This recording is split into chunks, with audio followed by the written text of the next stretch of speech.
اسی کتاب حمید کے ایک انتہائی فصیح و بلیغ عنوان کہ ہدایت کی انسانی زندگی کے اندر کیا اہمیت ہے، اس کے حوالے سے گزشتہ خطبہ جمعہ سے میں نے اپنی گزارشات کو آپ حضرات کے گوش گزار کیا تھا، اور میں نے آپ کو عقل مند لوگوں کے اسلوب کے حوالے سے یہ بات بتلائی تھی کہ جاہل لوگ، احمق لوگ، دین سے بھٹکے ہوئے لوگ، غیر مسلم لوگ، دہریے لوگ، وہ زمین و آسمان کی تخلیق کے اوپر جب نظر دوڑاتے ہیں تو زمین و آسمان کے حسن کے اندر گم ہو جاتے ہیں، اس کی اپنی ڈائیورسٹی میں، اپنی تنوع کے اندر پوری طرح کھو جاتے ہیں، لیکن وہ اس حقیقت کو پانے سے قاصر رہتے ہیں کہ در حقیقت زمین و آسمان کی اس بزم کو بنانے والا، رنگ و بو کے اس سیلاب کو جاری فرمانے والا، کہکشاؤں کو بنانے والا، دریاؤں کو بنانے والا، سمندروں کو بنانے والا، سورج چاند ستارے کو بنانے والا کوئی خالق و مالک بھی ہے۔ ان کی نگاہ مادے کے اوپر تو پڑتی ہے، لیکن مادے کے تہے کے اوپر جانے کے بعد، مادے کی تہوں کو الٹنے کے بعد وہ مادے ہی کے ساتھ کھیلتے رہتے ہیں، مادے ہی کے ساتھ الجھتے رہتے ہیں۔ مادے کے خالق و مالک، کائنات کے رب اور کائنات کے پروردگار کی حقیقت کو پہچاننے سے یہ لوگ قاصر رہتے ہیں۔ اس کے مد مقابل وہ لوگ جو عقل مند ہوتے ہیں، جن کی آنکھوں سے اللہ تبارک و تعالیٰ نے پٹی کو اتار دیا ہوتا ہے، جن کو اللہ تبارک و تعالیٰ نے اشیاء کی حقیقت کے اوپر غور و فکر کرنے کی بے مثال گرامایاں اور قیمتی صلاحیت سے نوازا ہوتا ہے، وہ اجرام سماویہ کے اوپر غور کرنے کے بعد، وہ آسمان کی وسعت کے اوپر غور کرنے کے بعد، زمین کے پھیلاؤ کے اوپر غور کرنے کے بعد، رات اور دن کے آ جانے کے اوپر غور کرنے کے بعد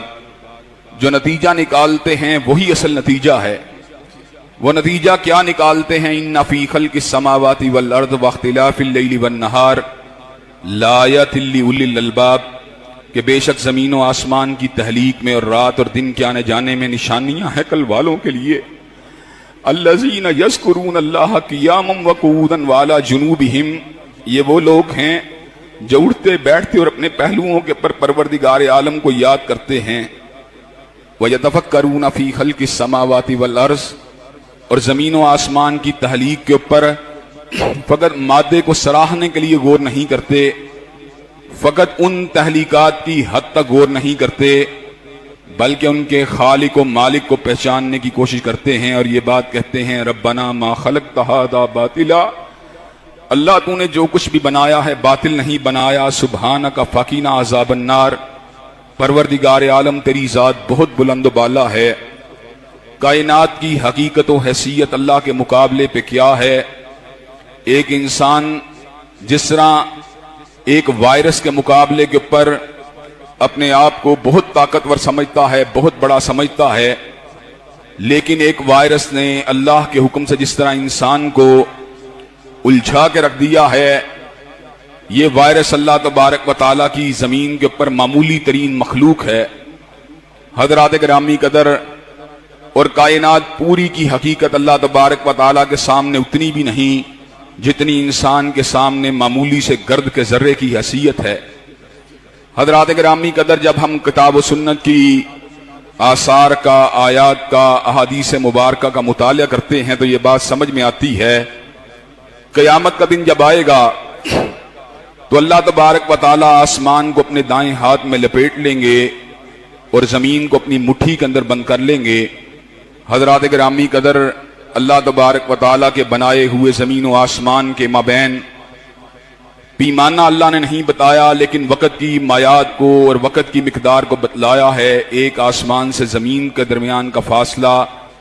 500 برس کا فاصلہ ہے۔ یہ آسمان جس پہ کہکشائیں بھی ہیں، سورج بھی ہے، چاند بھی ہیں، ستارے بھی ہیں،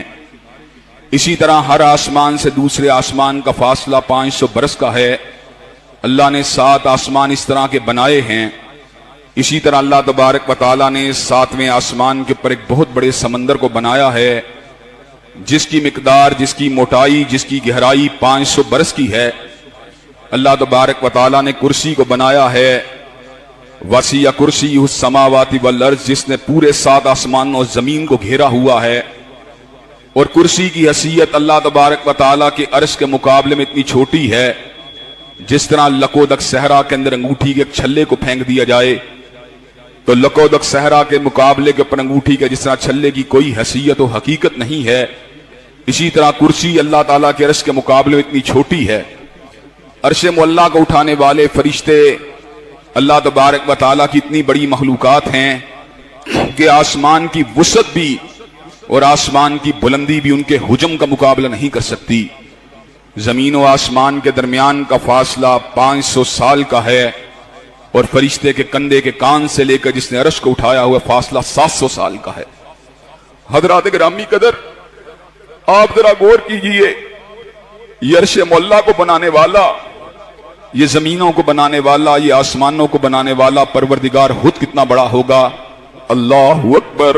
اللہ اکبر، اللہ اکبر۔ اللہ بہت ہی بڑا ہے، اللہ بہت ہی بڑا ہے، اللہ بہت ہی بڑا ہے۔